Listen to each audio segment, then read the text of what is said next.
Hi, this is Neil deGrasse Tyson, your personal astrophysicist, and you've been listening to the Great Big Beautiful Podcast.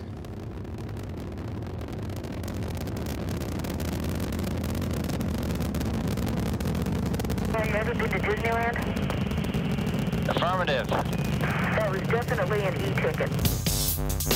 I can't believe all the new gadgets they've got now. For a while, we didn't even have a house phone, not to mention laser discs, high-def TV. You are listening to the Great Big Beautiful Podcast. This week on the show. If you're a fan of good sci-fi and you haven't watched Battlestar Galactica, I'm sort of ashamed. You're not a fan of good sci-fi then. Yeah, you know, and if you're doing it purely just because you're headstrong and because you're angry or this or that or the other thing, I think you're part of the problem in the world, not to get too deep. Here are your hosts, Jamie Green and Justin Connors. This is the Great Big Beautiful Podcast on Twitter at the GBB Podcast, Facebook.com/the GBB Podcast. I mention this sometimes, but there are some guests that when we have them on and we put, you never know the reaction that people are going to have when you announce, hey, we're having this guest, do you have any questions?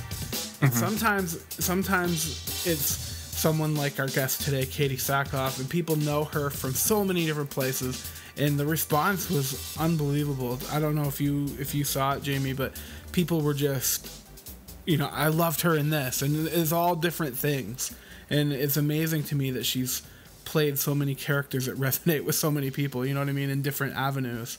For example, I knew her mostly from the show Longmire on Netflix, but other people are Battlestar Galactica. It's just crazy. I was a huge. So here's my thing with Battlestar is that I should have probably looked this up. I think it was on TV when I was living abroad, so right. I never saw it when it was on, you know, like in first run. So I came to it later, and when it was on Netflix, I binged it and I watched the entire thing and just was in love with it.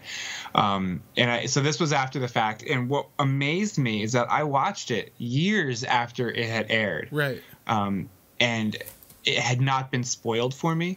So BSG, the remake of Battlestar Galactica, is one of those shows like Lost, you know, that had a lot of mysteries built into it, and there were a lot of reveals later seasons about characters and, you know, who was a Cylon and who wasn't, and what was somebody's real story. That if you knew all of those secrets and stuff going into it, it might not have been as enjoyable for you. But what was crazy to me is that I watched it years after, and I wasn't intentionally avoiding news or information about the show. It never came in front of my eyes, so I watched it like completely unspoiled. And I highly recommend that's how you watch the show. And if you've never seen it, and if you've never been spoiled, don't go Googling it to find out what it's about and who's a Cylon and everything, because it's amazing when you watch it like everybody did watch it for the first time to get those reveals and those, oh my God, did that really just happen? I thought you were about to be like, and this is what happens. Blah, blah, blah. Yeah, let me spoil it for everybody. If you didn't watch it unspoiled, you can't know.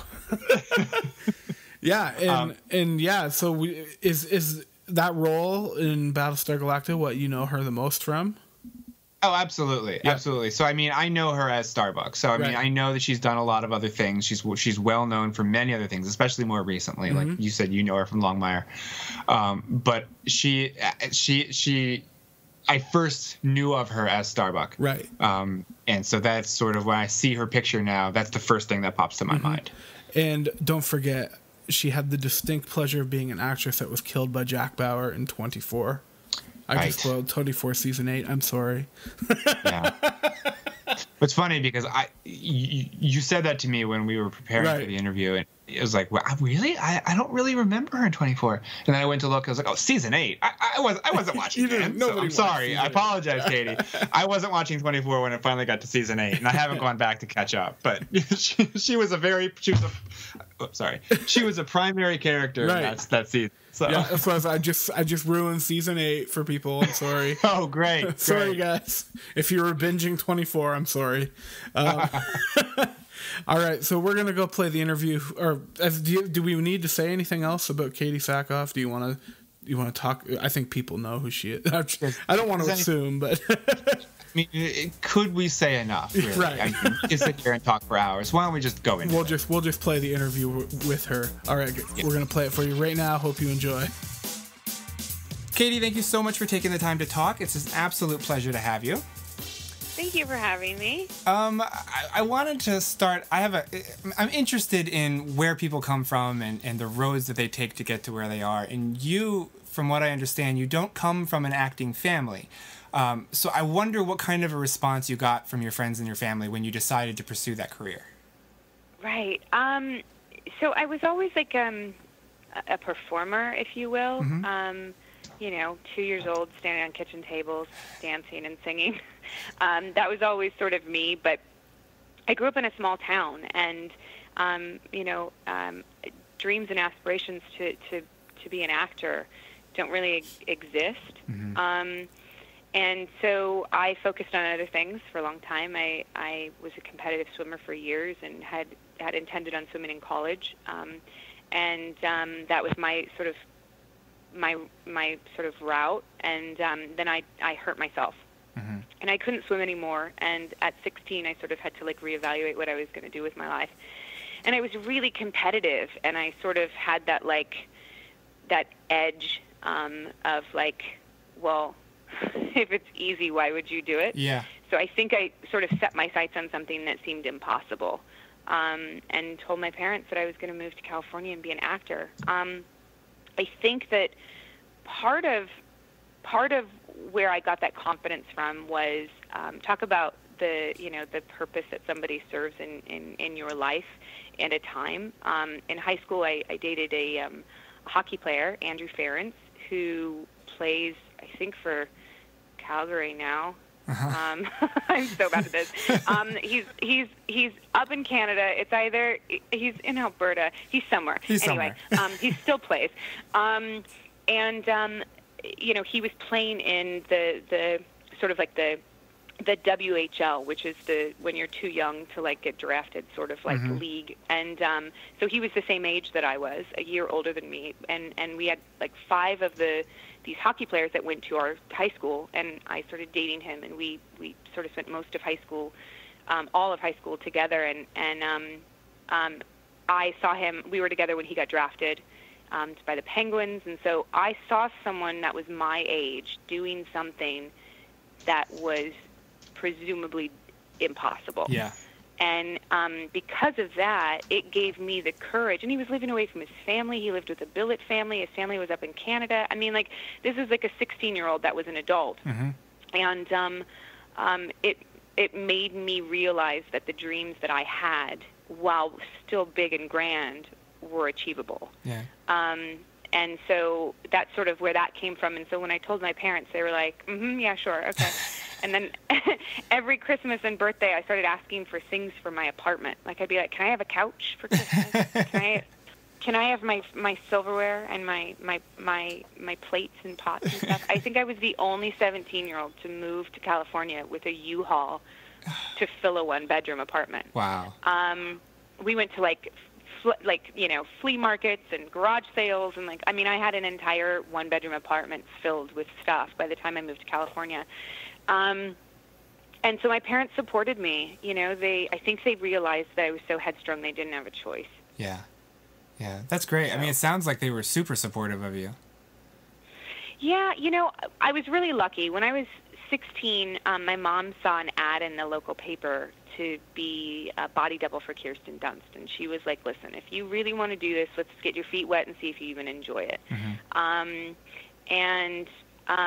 I had done some extra work like 3 years before, and I quit at lunchtime because I'm like, this is not for me. So I was like, you want me to do what? For how long? And you get paid what? I'm going home to mow lawns. So there was this sort of meeting, and they realized, just from seeing me, I'm too tall and too big to be Kirsten Dunst's body double. And the person there liked me, and they said, you should come back and audition for this role. This character's got 3 scenes, and see if you get it. And so I went during lunch the next day at school and got myself an agent. I went home and I told my parents I was going to audition for this role, and my mom helped me memorize, and I went back the next day and got it. And that got me into the union. So talk about how lucky breaks. Yeah, you know, right. I was Taft-Hartley'd into the union because it was a SAG part, and the director of that movie, I guess, saw something in me and convinced my mom to bring me to California so he could introduce me to his manager. Wow. Whom I'm still with today. Wow. So, and that was in '96. So, yeah, I mean, everything sort of like happened for a reason. So I think my parents had an easier time letting me go, knowing that I already had like 2 things on the list checked off. Yeah. You know? Yeah. You weren't just going and saying, well, maybe I'll catch a break, or maybe I'll just put in the hours. Yeah. Exactly. My break already sort of happened in the sense that I was already like one of the hardest steps into the business, which is just getting that damn side card. Yeah, I would imagine as a parent that made it a lot easier too. I think so. And I think that, I don't know. I mean, I look now at 16-year-old, 17-year-old kids, and I'm like, what the hell was I thinking? Yeah. You know, but blissful ignorance of youth. Yeah, exactly. When you first auditioned for Battlestar, were you a fan of the original, or was anybody in your family? Like, did it hit home? Be like, wow, this is actually kind of cool. No, I had no idea what it was. Really? I wasn't born when the original was on. Yeah. Not to say that my dad wouldn't have had me go back and watch it, but my dad wasn't a massive Battlestar fan. You know, which shocks me because I mean, I grew up watching pretty much every single sci-fi thing that ever existed. He might have forgotten about it, but or he might have actually been a bit old for it. You never know. But so I read the script and I just wanted. You know, up until that point, I was sort of playing like stereotypical blonde bimbos for like 5 years, like, and just sort of like stereotypical like dumb blonde chick, and I wanted to sort of change my career and the way people saw me, and I read this script and was like, oh my god, I get to shoot guns and like run around and like hurt people. This is amazing. I have to do this. Never even having any idea what it was, and. When I booked the role, I called my parents to tell them, or when I was testing for it, and my dad was like, you know, before you do this, I think you should actually watch the original. And I was like, why? And he goes, just watch it and call me back. I'm like, okay. So I sit down with my girlfriend, and we're like a bottle of wine in, turned on Battlestar Galactica, and we're getting ready to watch it. And I'm like, we must be really drunk because they're talking about Starbuck and she's not even in the room. Like, this is really weird. We should go back and watch it. And then all of a sudden I went, oh, shit. And I called my dad and I'm like, I get it. I get it. And I turned it off in that moment and never watched it again. Really? So, yeah, because I realized that there was no point. Yeah, you're doing your own thing. I was doing my own thing and there could never be a comparison. Yeah. Because it was 2 completely separate people. Yeah. I mean, I don't want to dwell on Battlestar, but as the show went on, I think it went in in directions that nobody was originally expecting the show to go in. Obviously, I mean, it was incredibly dark. It had these serious psychological and religious overtones, especially toward the end. But Starbuck particularly became this really rich and complex character, a character that we don't often see portrayed on TV. Right. I'm wondering how much input did you guys as actors have into how your characters were being developed, if any? Right. I mean, we had a ton. It truly was a collaborative experience in the sense that in the morning, if you went to set and we were blocking and you got through blocking and really truly believed that your character wouldn't be there, they would write you out of the scene. Yeah. You know, we really did sort of dictate what happened, and it was so collaborative. You know, sometimes our rehearsals for one scene would be 2 hours. Wow.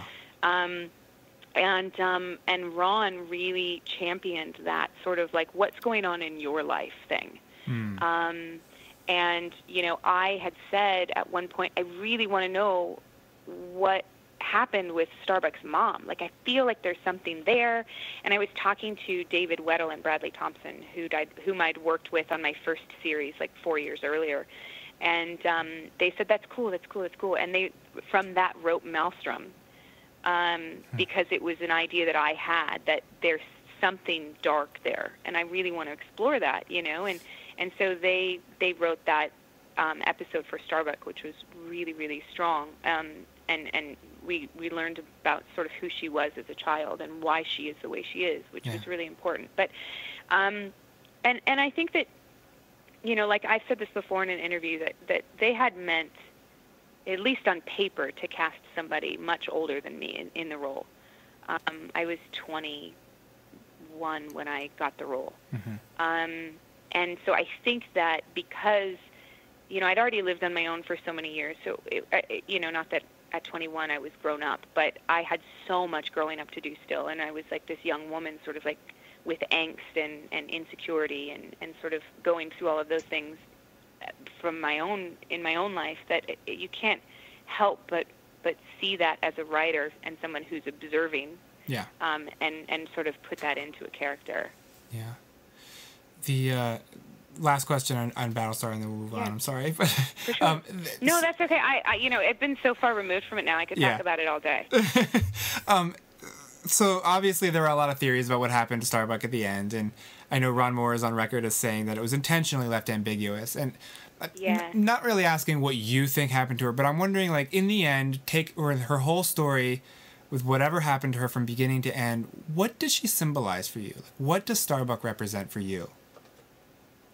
To me, she was the ultimate sacrifice. It was sort of like I mean, to me, she was a role model and sort of a leader through life, which was something that I think I had pieces of growing up, but she sort of like, you know, she gave me my voice as a person. I always sort of was a yes ma'am, no ma'am, because that's the way I was raised. And Starbuck gave me the strength to be like, yes, ma'am, while I respect you, I completely disagree. And that was something that that was not in my personality growing up. And so to me, though, her sort of story represented the ultimate sacrifice that you have to make for survival. You know, had she not died, whatever came back in her place would never have been able to be there. So it was sort of, it was that sacrifice. And I think that that's sort of what Battlestar represented. Every single person had to sacrifice in order for in order for us to get to where we were going. Fantastic. Can I ask one more thing before we leave Battlestar? It's sort of related to something that you already mentioned, but a lot of people were really angry about Starbuck, going back to what you said before, about Starbuck being female this time around. But, you know, a lot of people really loved it. Why do you think so many people were so angry about it? And how did that, if it impacted you at all, how did it impact you and how you approached the role?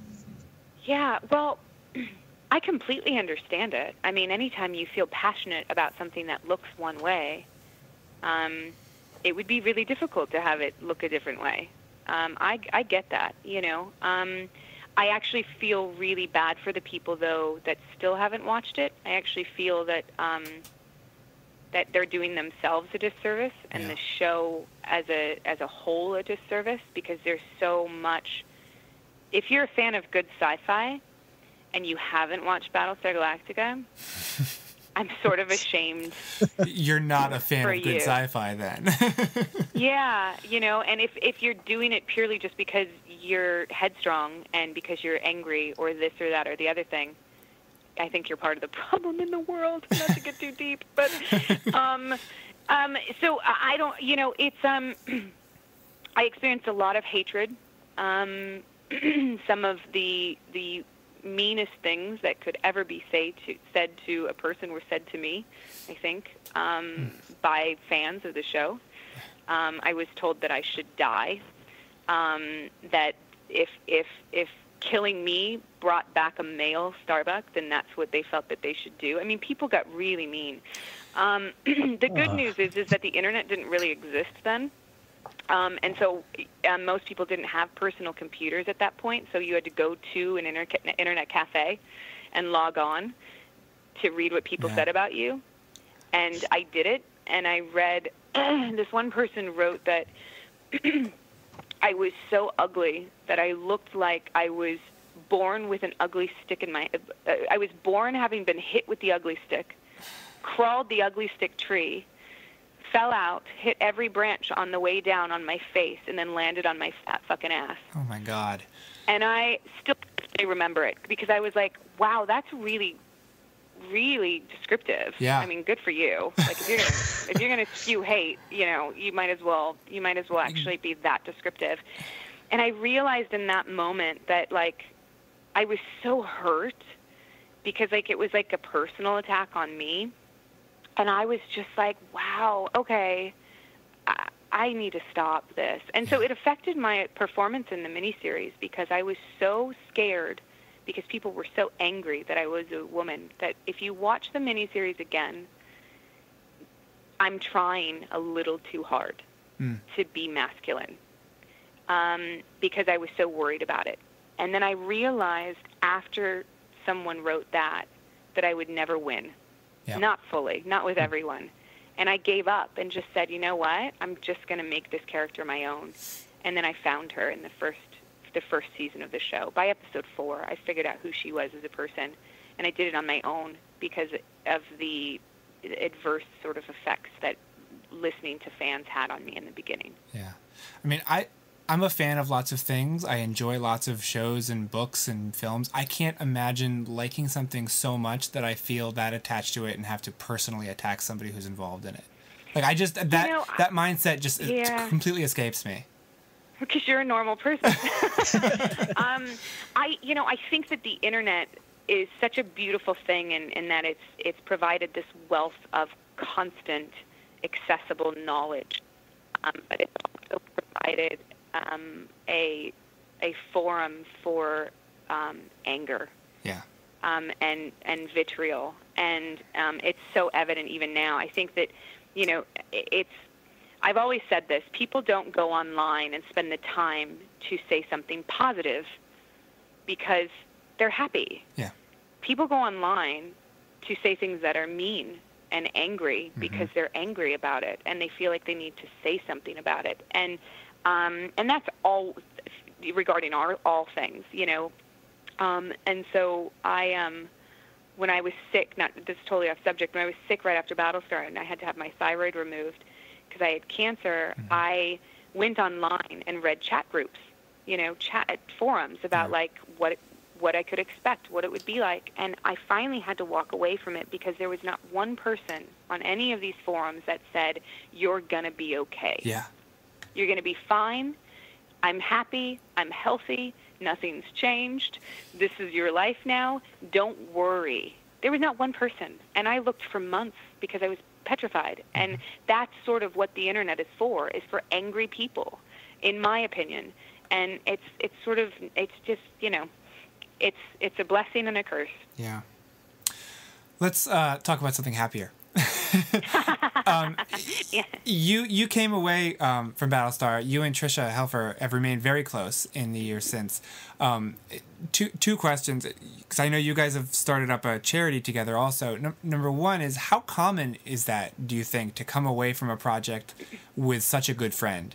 And I was wondering if we could talk also a little bit about Acting Outlaws and why bikes and what you guys are doing there. Yeah, for sure. Tricia and I, anytime you spend 7 or 8 years of your life with a group of people, you're sort of, even if you have nothing in common, and even if you don't speak,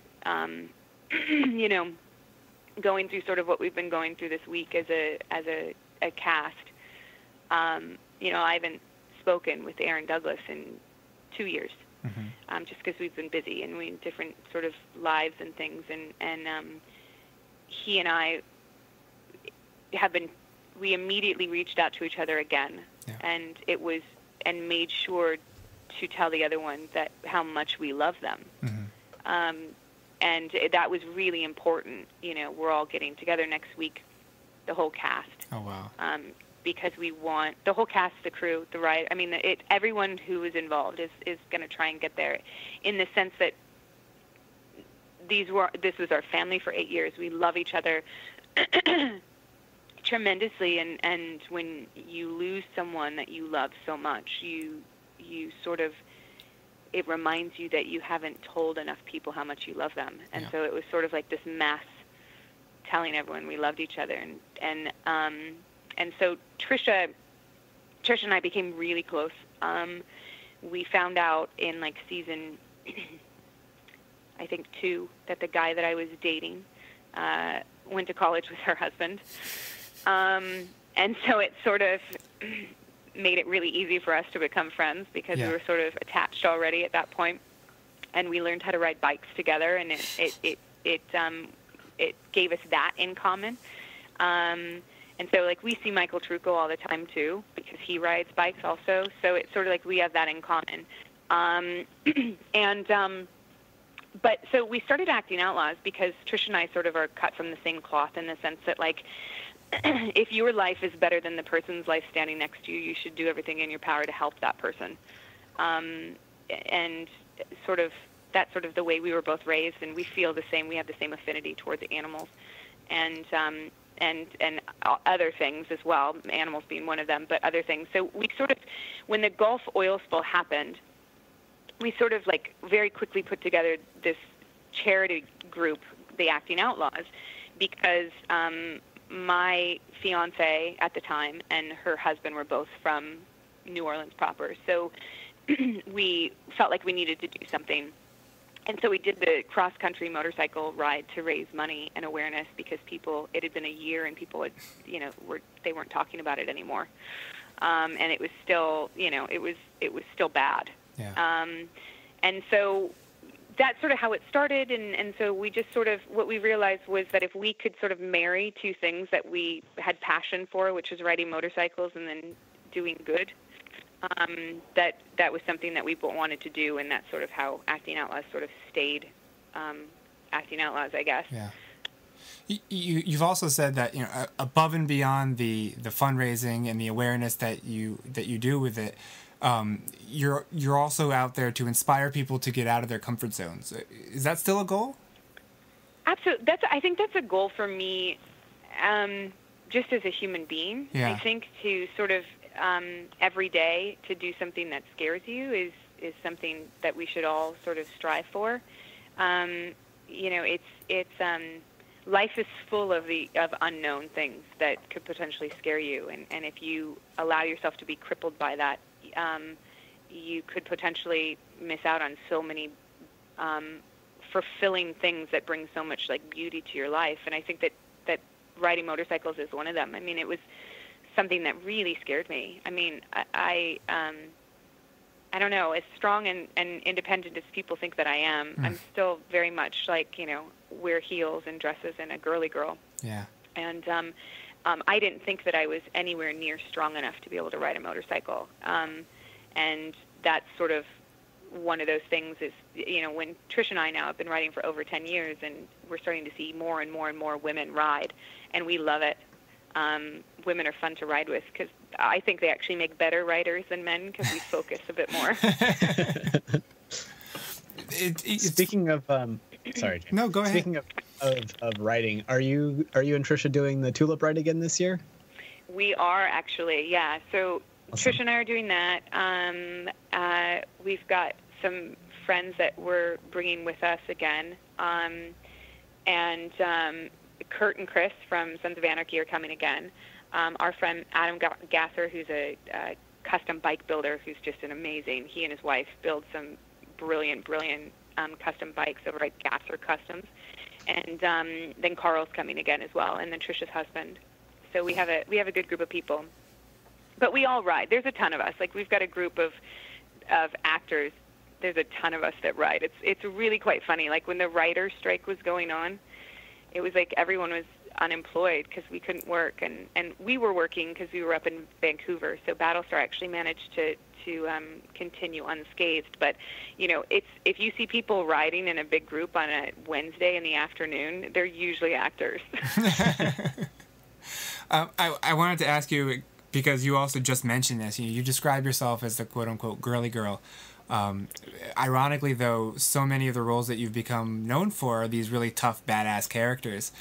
And I think a lot of that probably plays into your mantra there, to do something that scares you every day. But has the direction your career has taken, and the roles that you've taken, has that been strange for you? Because so many of them, I would assume, have been opposites of how you really are in real life. It's kind of funny in the sense that, I mean, I did grow up sort of like with a foot firmly planted in both sort of girly and, I guess, masculine sort of like stereotypical things anyway. You know, I always joke that, like, yes, I played with Barbies, but they were in my brother's Tonka trucks, and I was driving them down the stairs, like launching them down the stairs. You know, yes, I wore tutus and tiaras, but I also wore them while I was making mud pies. Like, I mean, it was like, so I always sort of straddled both sort of like stereotypes, I guess. But yeah, I got into acting because I wanted to step outside of who I was as a person. I you know, in high school, I didn't really like myself. And acting provided me an escape from that. And I think that it's only a natural sort of inclination to play something that's opposite to you because it's different and fun, and it allows you to wear a mask and protect yourself. And I think that's sort of what I've done.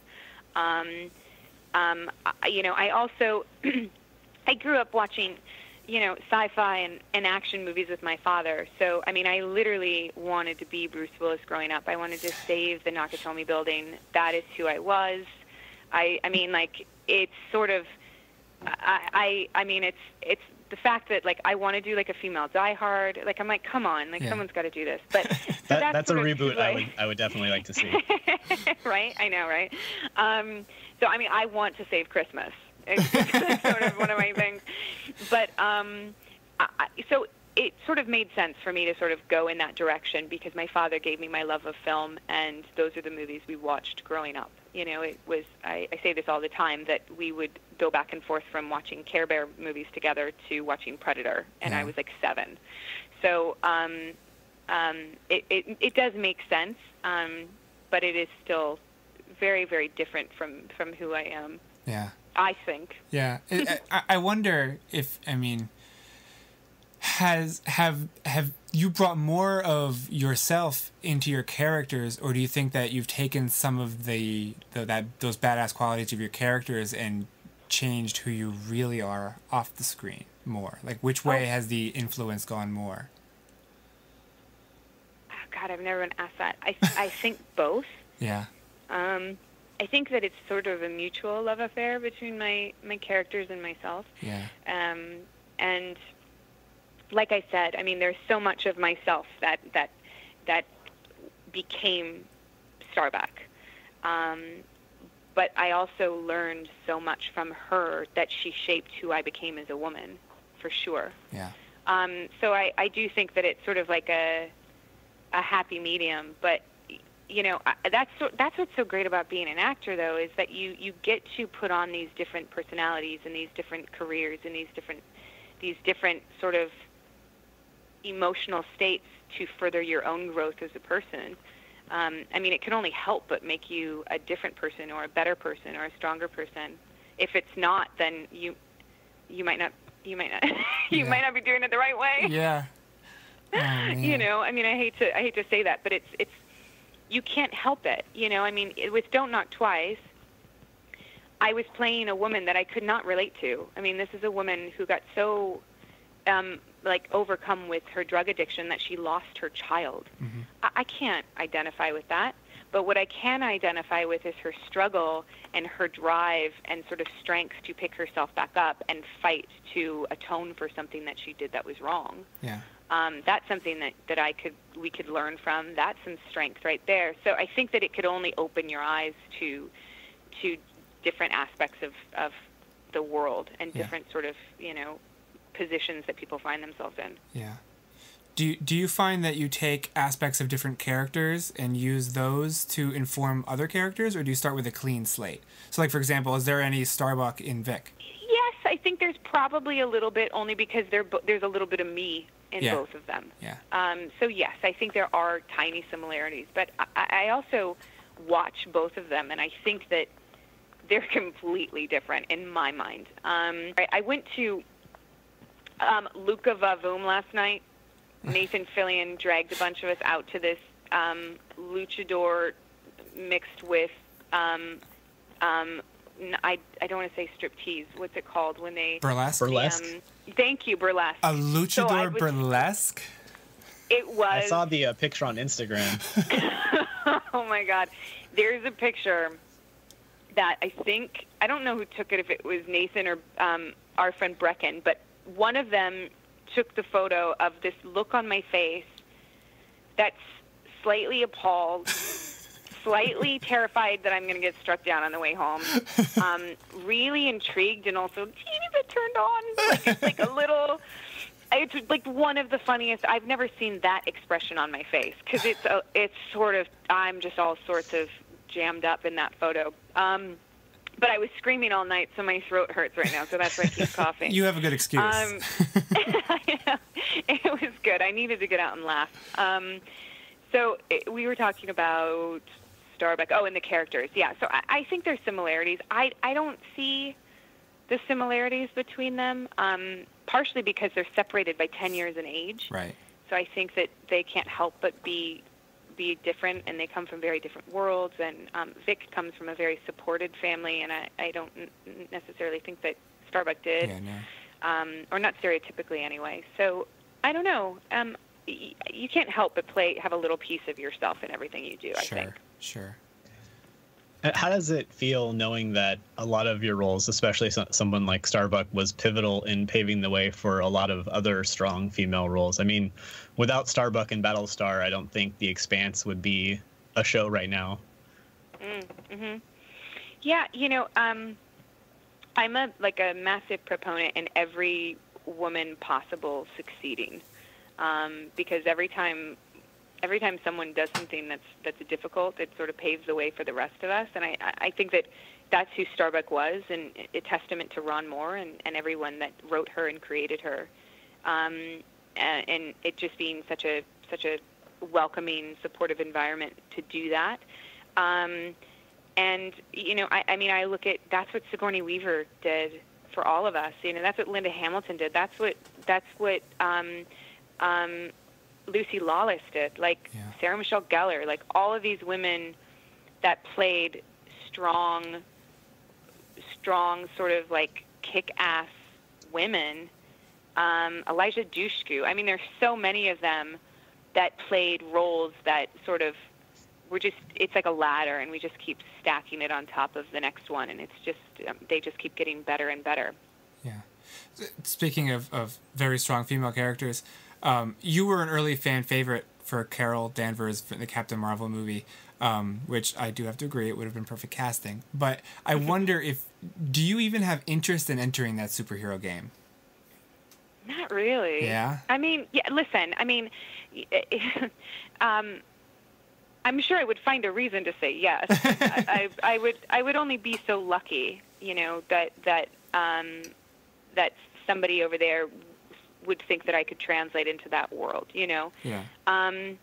So I would, but I was never really, from my perspective, I was never really in the game for that. That wasn't my race. Right. I think that something that Marvel does is they cast the unexpected. And I think that with Brie, they've done that perfectly. Yeah. And with me, it would have been a little people would have known exactly what they were going to get. And I think that there is a sort of a security in that as an audience member to know what you're going to get.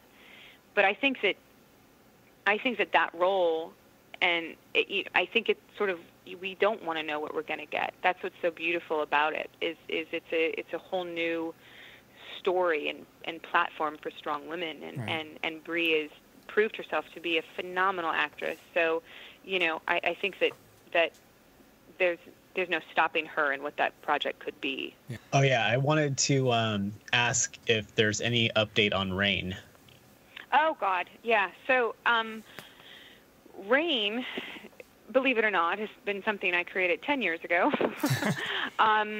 And it was just getting to a point where not only was I available to actually, play Rain herself, but I was at a point where people wanted me back in that universe. You know, I mean, it's been a while since I've done. I like to call it speculative fiction, not sci-fi.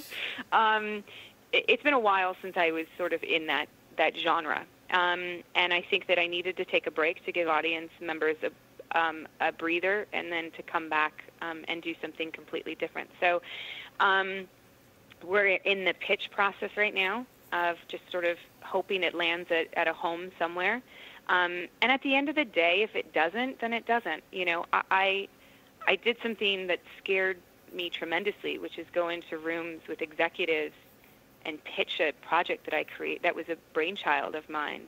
And that was really scary. Yeah. And so even if it doesn't work, that's okay, because I'm more capable now than I was a week ago. So so we'll see. I mean, hopefully it lands someplace. I'd love, in my mind, and what it is on paper right now is so interesting to me as a fan of television and sort of, you know, genre, that it I pray that it does. But if it doesn't, then, you know, maybe I'll figure out a different way to get it made as a film or something, you know. But because it's a great idea. Let's talk about Longmire, because we haven't talked about Longmire at all. So that's a show. It's a famous example now of a show that was canceled before its time and then was rescued by Netflix in this case. But the entertainment industry is in such a constant state of flux and growth, and it's going in these new and unexpected and crazy directions that we couldn't even predict. It's hard to keep up as somebody watching it from the outside, but as an actor, is that frustrating for you, that you don't know where it's going to be tomorrow, or is it just exciting because of the unknowable of it? You mean the show itself or the business? Well, the business, and then we'll talk about the show itself. Yeah. So, I mean, the business is constantly changing. Yeah. You know, I think right now we're sort of in a really interesting position because there's so much content and so many platforms and forums for that content, that as actors, there's a lot of opportunity out there right now. That being said, the business is, like I said, always changing, and you know, there's talk that I agree with, that, you know, we go to an a la carte sort of cable system. If that happens, it's going to dramatically change the business, in the sense that if you're no longer paying a large amount of money to get, you know, 200 channels, where the top 5 of those channels take most of the money, and it becomes a la carte, it's going to be really difficult for smaller networks to have the funds to make the great television they're making. Yeah. So, you know, if people had to a la carte choose, and you said, you know, I want, you know, would you pay $20 a month for AMC? Or would you pay $20 a month for all of these other things, if that was or $10 a month if that was the only channel you got? It'll be interesting to see how that changes the business. And the model, you know, because that's basically what we're doing with Netflix and Amazon and the Hulus, is you're paying $10. Yeah. You know, and you're getting their content. So if you have to pay $10 to get all your other shows on all these different networks, I think it's going to change the business a bit, and we're going to see how that happens in the near future, I think. Yeah. And that is a bit scary, because it does change, and the older you get in this business, and the more you've sort of seen like these different waves of you know, where things are and where they're going, you're forced to do like Rain. Create your own content. Let's find other opportunities to create longevity in this business, because no one's going to do it for you. Right. Part of the reason, though, I think that Netflix picked up Longmire was because the show had such a rabid following. The fan base was loud and vocal and pretty big. But it's a completely different kind of fan than something like Battlestar has. And what's interesting is that, I mean, with Battlestar or, you know, Star Trek or Firefly, those kind of shows, there's already this structure in place through like Comic-Cons and things like that, where word gets out and actors can go. But with a show like Longmire, that doesn't really exist. So it seems to me that like the fans of shows like that, in order to have a show get saved, they've got to be really well organized. Yeah, I mean, the Longmire posse, God love them. You know, I mean, these people were loud, vocal, and constant. Yeah. They did a phenomenal job. You know, don't forget for 1 second though that if something's not lucrative for a business, that they're gonna lose money on it. You know, right. That they're gonna put themselves out there. So there was a financial interest in picking the show up, absolutely. You know, something like Netflix is a subscription-based platform, you know. I mean, they knew that if they took our 6 million viewers and half of them came over to Netflix, that it was worth it. You look at it from a creative standpoint, and I don't think that we would be on Netflix without the fan base because they were loud. But it was also a financial decision, for sure. Yeah. I've talked to a lot of people who have shows, you know, through Netflix, and creatively, there's one thing that just comes through loud and clear. What everybody, down to a person, has been saying is that the creative freedom at Netflix is unparalleled. You know, they provide notes sometimes, but you know, they're very much hands off, and they let the creative people on that specific show do their thing, and they don't get involved. Have you noticed a big change from before and after the Netflix move? Absolutely. Yeah. I mean, wouldn't it be great if everybody sort of stayed in their lane? Yeah. You know, it would be a lovely thing if it was like, oh, no, you're the director. I'm not going to tell you how to do your job. Like, why would I do that? I'm the actor. It would be nice if, you know, it's sort of, unless there's a collaboration and it's a respectful collaboration, then by all means, you know, go do what you're going to do. But yes, when we went to Netflix conversations, we stopped having conversations about what my goddamn hair looked like. You know, it is the one thing that every woman in this business can relate to, is the amount of notes that you get about what your hair does. Really? Or what it should do is far exceeds any other note you will ever receive. Wow. Fascinating. And that to me was always like, are you kidding me? Like, my one note from the network is that my hair looked different in a scene. Really? Or they didn't like my hair? How about my acting? Was that good? Oh, they didn't notice that. So that's a huge change, you know, when you go to a place like Netflix where they say to you, we trust that you know what you're doing. Just do it. You're fine. Yeah. That's why we picked you up in the first place. We believe you know what you're doing. We're just going to stand back here and let you guys do what you've done, and then give you the freedom and get out of your way. Yeah. And that's such a beautiful thing for creativity, is to give people trust and ownership in a product. They try 10 times harder. Do you think that they're changing the model in that respect too? I mean, obviously they've changed the dynamic of the distribution model for a lot of different, you know, companies in the industry as a whole. But in terms of that hands-off creative freedom, do you think that that's going to sort of seep out from Netflix and translate into some of the other more traditional studios? I have no idea. Yeah. I have been blessed to be on the same show for 7 years. I will let you know. Excellent. I have no idea. This is the first time in 20 years that I have not been attached to a TV show. Wow. So, or a pilot or something like that. But, yeah, it's, it'll be interesting. I have no idea. Yeah. I have no idea. Is that in keeping? Hopefully. Is that in keeping with your do something that scares you every day? For sure. Yeah. Yeah. I mean, it's really, really easy to be fearful and just take the first job that comes. Yeah. Because as women in this business, we're trained to believe that this is your last job. And you better not say no, and you better not stick up for yourself, because then you're difficult. And if you're difficult, then you won't work anymore. And they don't want that. Yep. So it takes a strong team around you to sort of remind you to find reasons to work and say yes. I mean, you never want to be the person that says no all the time. But you also have to have the sort of like the strength and the perseverance to find what's right for you, which is hard.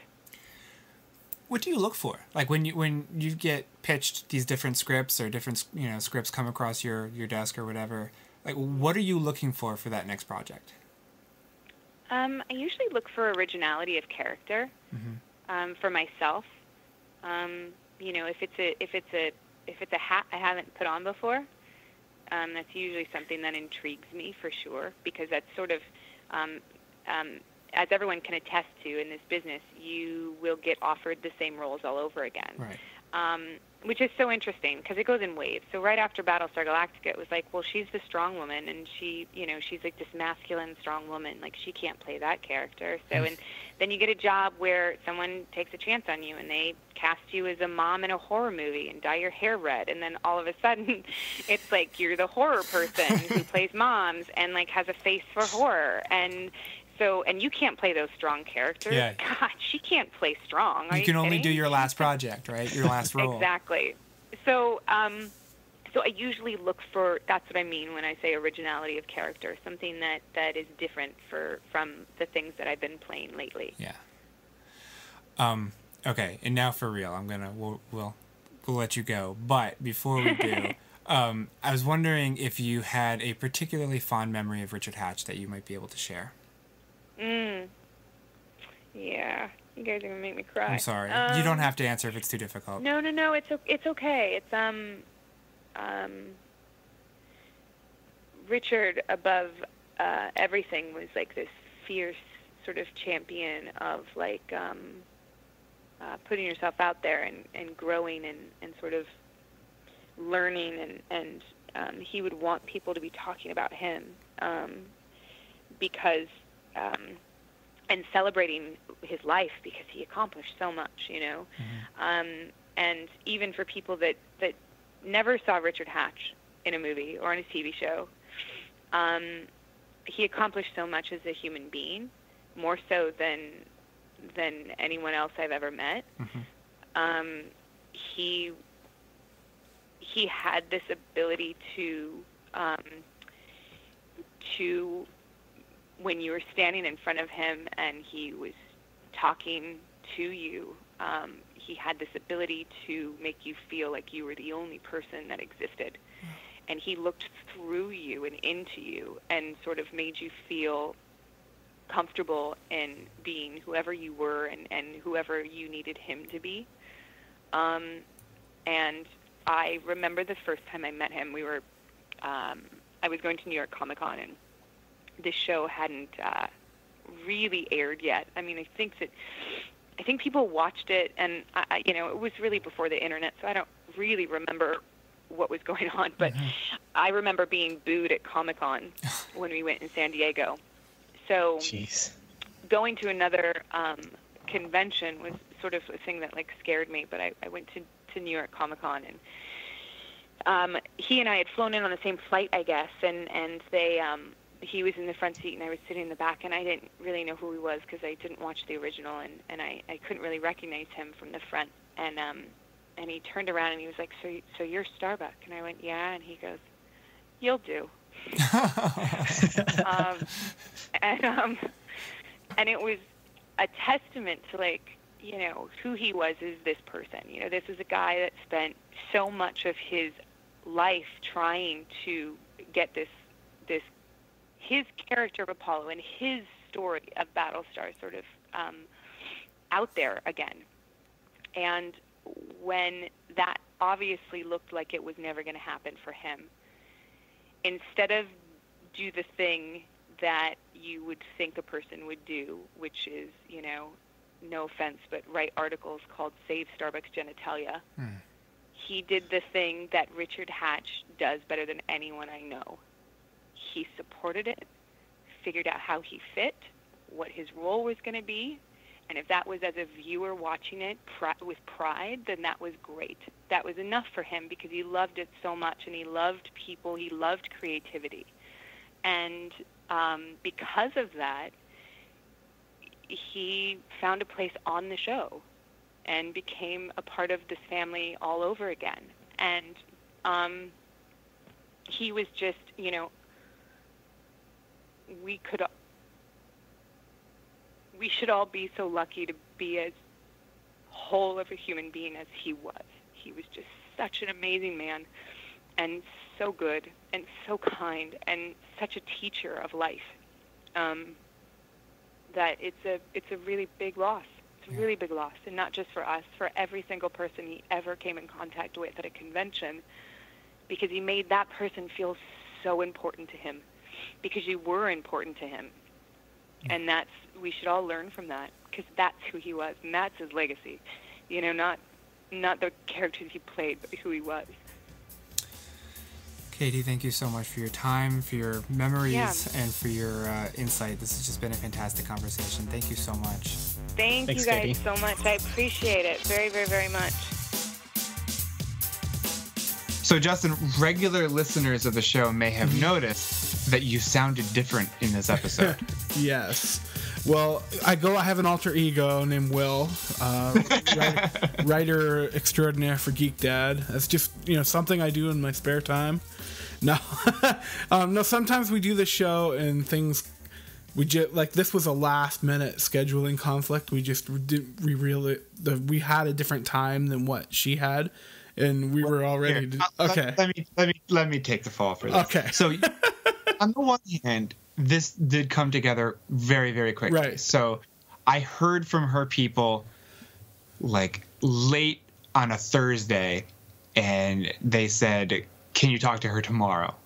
Well, I'm not going to say no. If I'm available, you know, then like, sure, we can set that up. You know, I'm not going to say, "Oh no, let's look into next week," and then have it not happen. Right.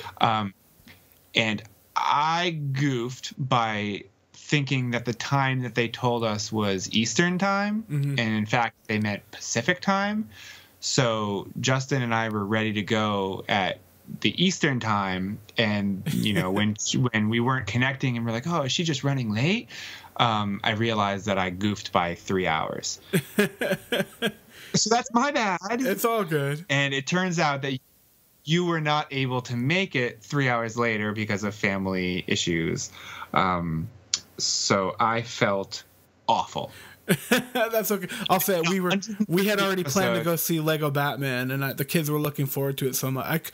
Lego Batman was good, but I probably would have taken. I'm not gonna lie. I probably would have taken the interview, but I had promised. So in 130 episodes that we've done, or whatever we're at right now, this was the second time that I just felt like a pile of dog crap because of the way it didn't work out. You know, the first time it wasn't even bad scheduling. It was when we talked to Kevin Conroy, right? And I couldn't loop you in. It was just a technical issue. I could not get you on the call. Yeah.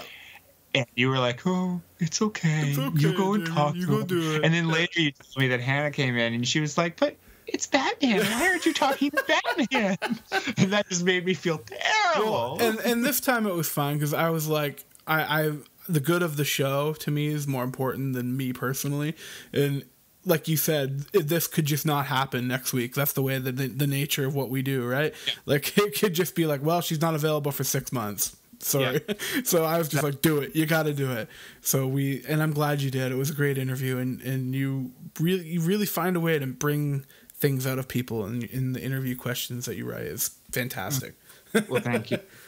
Thankfully, I was able to. Will James, who is another contributor to Geek Dad, came in and assumed the second chair, and he is a huge fan. So he is a huge fan of Battlestar and of Katee in particular. So it worked out well. So he was just thrilled to be on the interview. So awesome, and he did well. He did really well.